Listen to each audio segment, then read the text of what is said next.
First, put water in the pot and let the water boil. Second, pour oil and salt when it starts to boil.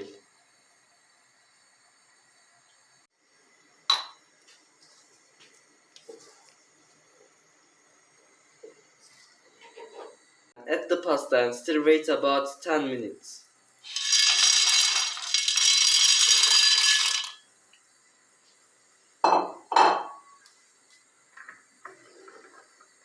Next, pour oil into different pan.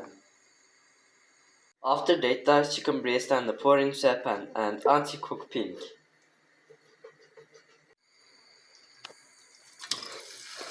After that, drain the pasta.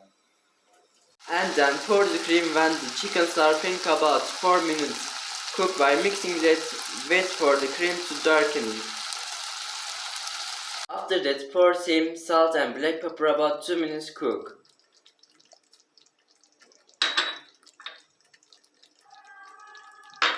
Next, pour in ingredients and mix.